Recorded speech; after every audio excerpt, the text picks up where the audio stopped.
नमस्कार शेतकरी मित्रांनो, एसके ॲग्रोटेक मध्ये सर्वांचं स्वागत आहे. आपण मागील व्हिडिओमध्ये स्लरी कशी बनवायची ते बघितलं. या व्हिडिओमध्ये आपण स्लरी कशी पद्धतीने सोडायची ते बघू. दोन मुद्दे आहेत स्लरी कशा पद्धतीने सोडायची. पहिला मुद्दा आपण जाणून घेऊ.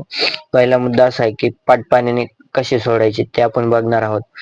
पाण्यासाठी आपण 100 लिटरचा ड्रम घेतलेला आहे. 50-60 लिटरचा ड्रम आहे. त्याला एक कॉक टाकलेला आहे. त्याच्यात आपण स्लरी सगळी वतून घेतलेली आहे.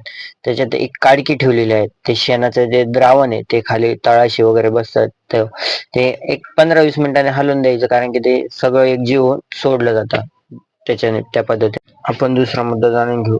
दुसरा मुद्दा असा आहे की ड्रीप वॉटर कशा पद्धतीने सोडायचं. ड्रीप वॉटर सोडायचं असेल तर 50 लिटर हे द्रावण चांगल्या पद्धतीने गाळून घ्यायचं. गाळल्यानंतर 200 लिटरचा बॅलर भरून हे 50 लिटर जे आपण द्रावण केलेलं आहे ते त्याच्यात ओतून द्यायचं.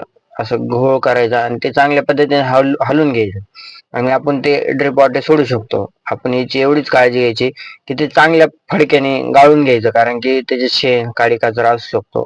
तो चांगल्या पद्धतीने गाळून घेतल्यामुळे आपल्या ड्रीप जी आहे, ड्रीप लाईन, ती चॉकअप वगैरे होणार नाहीत. असे दोन मुद्दे होते. आपण पहिला मुद्दा पाहिला पाण्याने, दुसरा मुद्दा पाहिला ड्रीप वॉटर. हे दोन्ही मुद्दे. आपल्या चॅनलला फॉलो करा, शेअर करा, कमेंट करा व व्हॉट्सअप ग्रुप बनवला आहे त्याला सर्वांनी जॉईन. धन्यवाद.